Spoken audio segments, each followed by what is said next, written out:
बिस्मिल्लाहिर्रहमानिर्रहीम, अस्सलाम वालेकुम।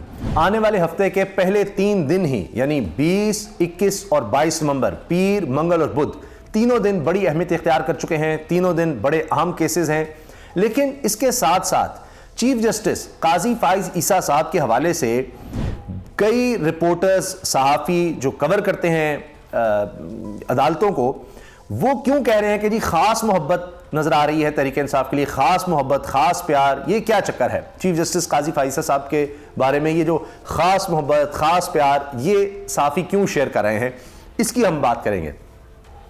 एक खबर तो ये सबसे ज़्यादा डिस्कस हो रही है, इस पर बात हो रही है कि अब साइफर केस में ज़मानत का जो मुकदमा है वो सुप्रीम कोर्ट में लग गया है और 22 तारीख इसके लिए मुकर्रर कर दी गई है।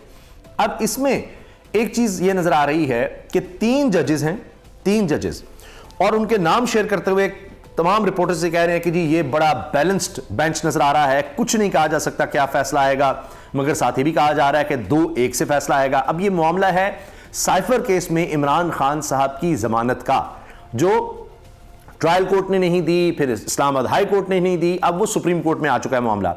नीचे केस अलग से चल रहा है, लेकिन उसमें भी ट्रायल कोर्ट को केस चलाने से रोक दिया गया है इस्लामाबाद हाई कोर्ट के 2 जजेस ने, और जिसमें हम जानते हैं कि गुलशन औरंगजेब साहब हैं और इनके साथ समन रिफत साहबा हैं, और इन्होंने कहा है कि जनाब पीर को हम इस पर फैसला कर देंगे कि क्या जेल में ट्रायल हो सकता है, नहीं हो सकता, और तब तक जो है ट्रायल ना किया जाए, आगे ना बढ़ाया जाए, वो रुक गया हुआ है। बाकी यहाँ पर अब जमानत का मामला है। फिर हम आपसे अर्ज कर चुके हैं कि नैब जो है वो भी इमरान खान साहब की गिरफ्तारी डाल चुका है, और अब उससे भी ये जाहिर होता है कि उनको खदशा है कि कहीं इमरान खान साहब की जमानत ना हो जाए, क्योंकि जब भी ऐसा होना होता है तो उससे पहले अगला केस बना दिया जाता है, तो इसलिए पता नहीं कि क्या होगा, किसी को भी नहीं पता। अब इसमें जनाब जो 3 रुकनी बेंच है, 22 नवंबर को इसने समाअत करनी है, बेंच नंबर 2 में फिक्स हो गया। और अली एजाज भुट्टर, ये भी इमरान खान साहब के वकील हैं, और ये उम्मीद का इजहार कर रहे हैं कि जी इंसाफ की उम्मीद है, इंशाल्लाह अच्छा फैसला आएगा। ये 3 जजेस कौन हैं जी? इनमें मिस्टर जस्टिस तारिक मसूद हैं, इसके साथ मिस्टर जस्टिस याया अफरीदी हैं, और जस्टिस आयशा ए मलिक साहिबा हैं। तो जनाब ये बेंच है, और इसने सुनना है इमरान खान साहब का साइफर केस में ज़मानत का मुकदमा। अब देखते हैं कि इसमें इमरान खान साहब को ज़मानत मिलती है या नहीं मिलती। अब जहां तक बात है कि क्यों कहा जा रहा है जस्टिस काजी फाइज़ साहब के हवाले से कि जनाब खास प्यार, खास मोहब्बत, वो मैं आपके सामने रख देता हूं। इमरान भट्टी ये सहाफ़ी हैं, और ये बड़े मशहूर हुए जब इन्होंने ये सवाल किया था उस वक्त की हुकूमत से कि जी वो साइफर आप केस बना रहे हैं, तो वो किस बुनियाद पर बना रहे हैं? जब आपने कहा जी साइफर ही गुम हो गया है, तो फिर आपके पास वो किस तरह से आया था वो साइफर, जिस पर आपने सारी डिस्कशन की, नेशनल सिक्योरिटी कमेटी का इजलास बुलाया, जिसके बारे में बात कर रहे हैं, तो फिर वो सारा मामला क्या हुआ? वहाँ से बड़े मशहूर हुए थे कि इस तरह का सवाल कोई कैसे कर सकता है, इतनी जुर्रत दिखाई। ये लिखते हैं जस्टिस काजी फाइज़ ईसा की तहरीक इंसाफ और इमरान खान से मोहब्बत। काजी साहब चुपके चुपके हर केस से तहरीक इंसाफ को ताकते रहते हैं, यानी कोई भी केस काजी साहब के सामने लगे उसमें कहीं ना कहीं वो तहरीक इंसाफ या इमरान खान साहब का बीच में जिक्र कर देते हैं, और कहीं से उनको ढूंढ लाते हैं कि इनका उनसे कोई ताल्लुक बन जाता है, और उनके हवाले से कोई ना कोई ऑब्जर्वेशन बीच में जजमेंट में दे देते हैं, केस कोई और है। अब इस पर सब लोग तनकीद करने लगे हैं। वो जो बहुत अप्रिशिएट किया करते थे काजी साहब आएंगे तो पता नहीं क्या इंसानी हुकूक का बड़ा ज़बरदस्त कोई वो झंडा उठा लेंगे, ये करेंगे, वो करेंगे।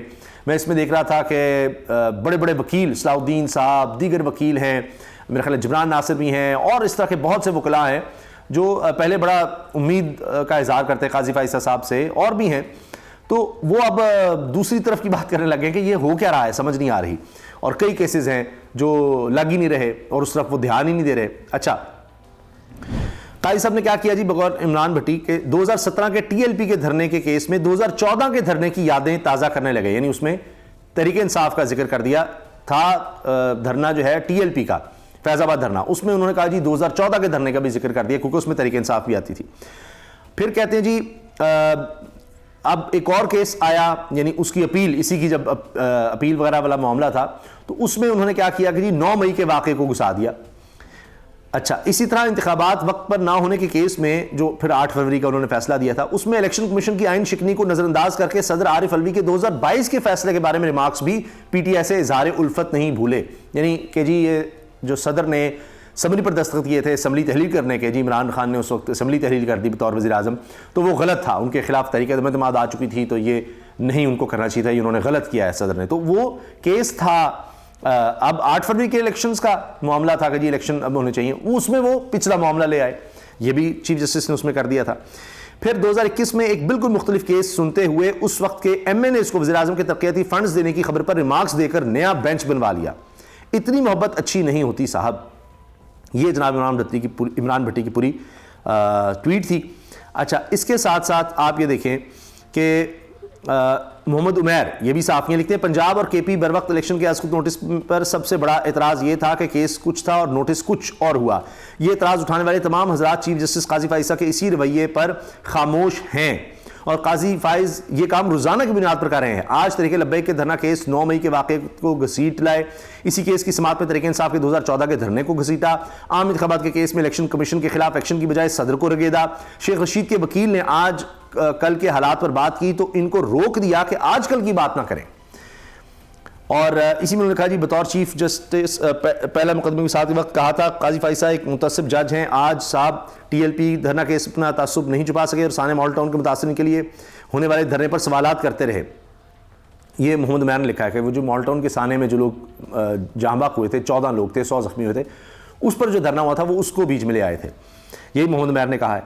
अच्छा, इसी तरह और मैं आपके सामने रख देता हूँ जनाब मिसालें कि इसके साथ हाँ जी, ये बड़े सीनियर रिपोर्टर हैं बिशारत राजा साहब, ये लिखते हैं केस उत्तर का हो या दक्कन का, उत्तर का हो या दक्कन का, यूरोप का हो या पश्चिम, बीच में तहरीक इंसाफ ज़रूर आती है क्योंकि इमामुल क़िज़ियान मोहब्बत जो करते हैं, ये भी ये लिख रहे हैं, यदि मोहब्बत इतनी करते हैं काजी फाइसा साहब के इमरान खान तहरीक इंसाफ से कि कोई केस हो किसी भी तरफ का हो, मशरिक़ का मगरिब का कहीं का हो, तो उसमें जनाब वो जिक्र ले आते हैं, क्योंकि यही बात शेयर की जा रही है कि किस तरह से ये केसेस थे कि कोई रिमार्क्स ले आते हैं। 2017 का TLP का धरने का केस है, 2014 का धरना ले आए, केस की अपील थी इसी केस की धरने की, उसमें 9 मई को घुसा दिया कि जी 9 मई के वाक़यात ना होते अगर ये फैज़ाबाद धरने के फैसले पर अमल दरामद हो जाता कि उसके पीछे कौन लोग थे, क्या था, क्या मुतहरिक महवर थे, उस पर अब कमीशन बना दिया गया, ये सारा कुछ वो कह रहे हैं। फिर इंतखाबात वक्त पर ना होने का केस था और आखिरकार पर तारीख तो आई है 8 फरवरी की, जिस पर उन्होंने कहा कि जी अगर किसी को इस पर कोई शुकूक शुबात है तो अपनी बीवी से बात करे, कहीं और ना करे, कोई शुकूक शुबात का इज़हार ना करे। तो इस केस में भी उन्होंने सदर आरिफ अलवी को बीच में घुसा दिया कि जी वो 2022 में उन्होंने किस तरह से वो सारा मामला कर दिया था।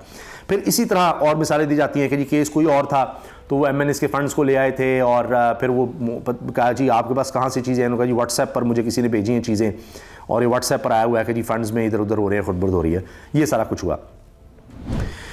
अच्छा, एक और चीज़ अदालती मामला के हवाले से, ये साकिब विर्क लिखते हैं, जर्नलिस्ट हैं, एक्सप्रेस न्यूज़ से वाबस्ता हैं और इसके अलावा जनाब ई ट्रिब्यून से, 92 न्यूज़ चैनल, वक्त TV में, वक्त न्यूज़ में भी काम कर चुके हैं। लिखते हैं इस्लामाबाद हाई कोर्ट के चीफ जस्टिस आमिर फारूक को जस्टिस रहमतुल्लाह से कुछ ज़र्फ नाम की चीज़ सीखनी चाहिए। बतौर जज आपका कंडक्ट ऐसा होना चाहिए कि कोई आप पर एतराज़ ना कर पाए, और अगर कोई बार बार आप पर एतराज़ कर रहा है, आप हैं कि चिमटे हुए हैं, पीछे हटने का नाम नहीं ले रहे। इमरान खान के केस हाई कोर्ट के किसी और बेंच को भेज दें। क्या इस्लामाबाद हाई कोर्ट के बाकी जज अहल नहीं हैं कि सारे केसेस इन्होंने ही सुनने और किसी में रिलीफ नहीं देना?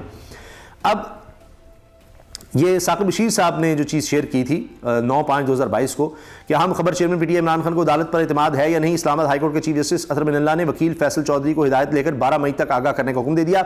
अगर एतमाद नहीं तो PTI के तमाम केसेस किसी और अदालत भेज देंगे इस्लामाबाद हाई कोर्ट। कि ये अतहर बिन का कंडक्ट था, तो आप भी इस तरह करें जी चीफ जस्टिस आमिर फारूक साहब कि आप देख लें सारे केसेस के आप नहीं सुनने हैं। साकिब बशीर साहब लिखते हैं 190 मिलियन पाउंड केस में इस्लामाबाद की एहतसाब अदालत ने 21 नवंबर मंगल तक इमरान खान का जिस्मानी रिमांड मंजूर कर लिया है। एहतसाब अदालत के जज मोहम्मद बशीर ने जेल समाअत की, यानी पहले एक जेल समाअत जो है वो कहा जा रहा है नहीं हो सकती, उसको रोका गया है, उसका फैसला पीर को आना है, लेकिन अब एक और जेल समाअत जो है वो एहतसाब अदालत वाली चल रही है। सारे जजेस जो है ना वो जेल में ही आएंगे। अच्छा, इसमें आगे साकिब बशीर साहब लिखते हैं, सीनियर रिपोर्टर हैं, कोर्ट की बीट करते हैं कि जी जज मोहम्मद बशीर ने जेल समाअत की, अब नैब इमरान खान को जेल से बाहर निकाल कर अपने पास रखेगी या जेल में ही तहकीकात करेगी, ये तय होना बाकी है। वरना यह है कि जब तहकीकात करनी है, ये ऐसी है कि एक पुलिस स्टेशन के पास आप कस्टडी दें तो पुलिस कहे कि जनाब हम जेल में ही इससे तहकीकात करेंगे। पुलिस कस्टडी और चीज़ है कि आपने कोई चीज़ बरामद करवानी है, इन्वेस्टिगेशन करनी है, तो नैब का ऑफिस ले जाना होगा मुलजिम को, लेकिन यहाँ पर आप जेल में कैसे रख सकते हैं? नहीं, सारा कुछ सारा आइन कानून सब कुछ बदला जा रहा है हर तरह से। ये सिर्फ इमरान खान के हवाले से जनाब, तो इसमें भी ये कह दें कि यहाँ पर हर एक को कोई ख़ास प्यार है, ख़ास ही कोई चक्कर चल रहा है कि तहरीक इंसाफ के केस हों, इमरान खान के केस हों, तो वो एक बिल्कुल और तरह चल रहे हैं। और इसी हवाले से मैंने आपसे अर्ज़ किया कि चीफ़ जस्टिस काजी फ़ाइज़ा साहब के हवाले से लोग जो राय दे रहे हैं वो मैंने आपसे शेयर की है। और इसके साथ जनाब लिखते हैं इमरान भट्टी, माशाल्लाह काजी साहब की इमरान खान और पीटीआई से मोहब्बत कहीं ना कहीं शो हो जाती है। ये इन्हीं मामलात पर वो ये बात कर रहे हैं। अच्छा, कामरान मुर्तज़ा साहब जमीयत उलमा इस्लाम फजलुर रहमान साहब से इनका ताल्लुक़ है, ये सेनेटर हैं और साबिक सदर हैं सुप्रीम कोर्ट बार के। कामरान मुर्तज़ा साहब कहते हैं जी मौजूदा सूरत हाल में नवाज शरीफ इलेक्शन लड़ने के अहल नहीं। कमाल बात है, मौलाना साहब से पूछ लें जी। और अच्छा, इसके साथ जनाब ये खबर भी आ रही है, शेख रशीद अहमद साहब ने कहा है नवाज शरीफ ने बोलना शुरू कर दिया, मैं भी बोलूँगा, 1 जनवरी के बाद मैं प्रेस क्लबों का दौरा करूँगा। आप देखते हैं शेख रशीद साहब ये कर पाते हैं या नहीं कर पाते। आजकल तो वो चिल्ले से बहुत डरे हुए हैं कि जनाब चिल्ला जो है ना वो ना करना पड़ जाए। तो 22 नवंबर जो है वो कहा जा रहा है कि जी बड़ा फैसला कुन दिन है वो साइफर केस की ज़मानत के हवाले से। बाकी 20 नवंबर को साइफर केस जेल ट्रायल से मुतालिक फ़ैसला आना है पीर के दिन। मंगल को 21 नवंबर को नवाज शरीफ की अपीलें हैं जिनमें सारे कह रहे हैं उसका पता है जी उनको तो उसमें बरियत मिल जानी है क्योंकि वो चीफ जस्टिस आमिर फारूक साहब की गालिबन कोर्ट में है। और 22 नवंबर को इमरान खान की साइफर केस में ज़मानत का केस है जो कि सुप्रीम कोर्ट में लगा है और 3 रुकनी बेंच के सामने है।